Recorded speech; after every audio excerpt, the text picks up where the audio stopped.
and today I'm going to be doing a style of video that I don't normally do, but I just thought I'd try this out and see how this goes. But anyway, today, as you can probably see from the title of this video, there is the first DLC for the game Forza Motorsport 6, and what it added is what I'm going to tell you in this video, a bunch of fixes and stuff and things added. But anyway, let's get right into it. So basically what's been added, the main thing is the Logitech G car pack, which you do have to pay a little bit for. I forget how. I usually don't get those car packs, but usually those car packs come out about every month. This is the first one because the game just came out last month. But yeah, that's the first pack that came out today. And the next thing that was added today is actually a free car, which is what I've been displaying on screen this entire time. It's the 2015 INFINITI Q60 concept, and it's a pretty cool car. It's a Class B, I think it said. The inside of it looks pretty cool. It kind of looks like those quality cars that you see on commercials. It looks exactly like that, which is probably what it is. But yeah, that's about it. So that's pretty cool. You can drive that now. And that is all they actually added to the game. I'm going to read off some of the fixes, starting with the cars. If you just came here for the stuff added, just fair warning, this is all there is. So if you just came here for that, you can just, I guess, leave now if you want. But anyway, if you want to stick around to see if the stuff that maybe you encountered is fixed or not, stick around. So anyway, let's start with cars. They corrected the engine sounds for the 2016 Ford Shelby GT 350. They corrected issues with all of the V8 supercars in the game so that each car uses the correct engine sounds. They improved the cockpit camera positioning for a number of cars in the game, including the 2015 Dodge Challenger SRT Hellcat, 2011 Lamborghini, I hope I'm pronouncing this right, Gallardo LP574, 1971 Plymouth Cuda 426, and the 1970 Ford Escort RS 1600 Fast and Furious Edition, among others. They have addressed an issue with drivetrain swaps that was causing some cars, including the well-known examples such as the 1968 Abarth 595 Essence, the 1965 Mini Cooper S, and the 1975 Fiat X1-9 to perform beyond their PI classification. To coincide with this fix, we are performing a wipe of all leaderboard times set with a car that is used with the drivetrain swap.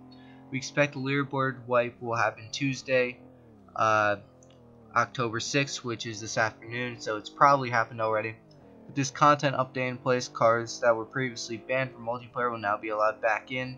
In addition, times set in cars that feature drivetrain swaps will be allowed to post times to leaderboards, and numerous additional car improvements and corrections. So that is it for the cars. Let's move on to the track updates.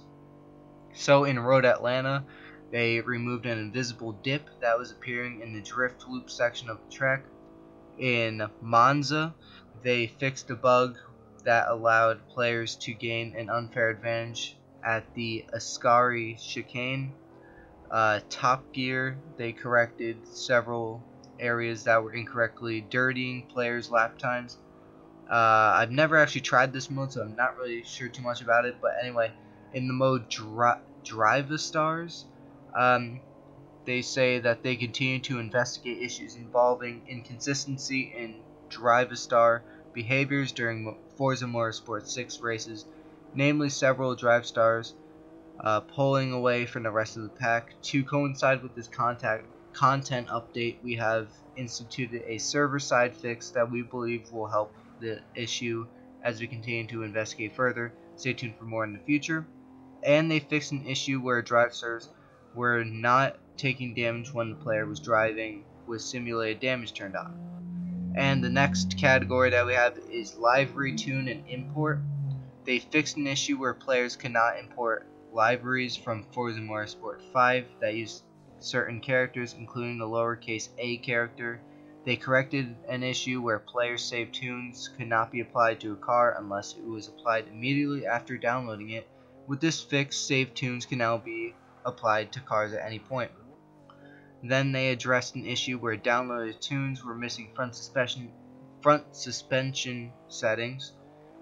And as far as achievements go, they corrected the issues with the World Traveler achievement, which should now work as expecting. So, as far as pitting and rewind issues, I personally had some issues with the rewind. I can't talk today, I don't know why. They fixed an issue where only a maximum of 2 AI cars could enter the pits at any time. Pitting will now fix headlight damage when simulation damage is turned on. They fixed an issue with rewind where players could not rewind when AI cars were in the pits. With this fix, players will now be able to rewind even when AI cars are pitted. And with mods, using boost mods in a career or free play will now dirty your lap. Fixed an issue where crew mods modifiers only work in a unique track specified on the card. Now crew mods modifiers will work as intended, with a general indicated performance increase on all tracks and a specified increase on the specified track. They fixed an issue where players could get the same exact mod packs upon starting the game with a new profile. The power related mods are now applying the correct amount of additional power to all cars. They fixed an issue with the cockpit camera and no HUD mod, whereby the HUD would reappear after doing a few practice laps. In multiplayer, better league result reporting after each race, points earned displayed, and access to the league leaderboards in the lobby. They added the ability to order the grid by the previous best lap in multiplayer. This change will be rolled out in the more competitive lobbies first. Some multiplayer hoppers will now allow the starting grid to roll off by now in order to help the congestion in the first and second corners. So as far as miscellaneous goes, prizes from Tombola spins will now be gifted to the correct player in split screen races. They fixed an issue with the minimap and the player location arrow when playing in tag mode.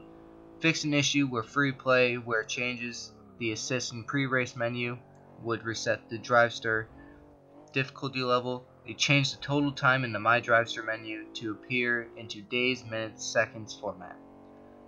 Fixed an issue where telemetry shows no data when viewing a replay directly after race is finished. They fixed an issue where drift scores report incorrectly, resulting in different leaderboards for different players. They fixed an issue where headlights would turn off and then on again after rewinding in a race.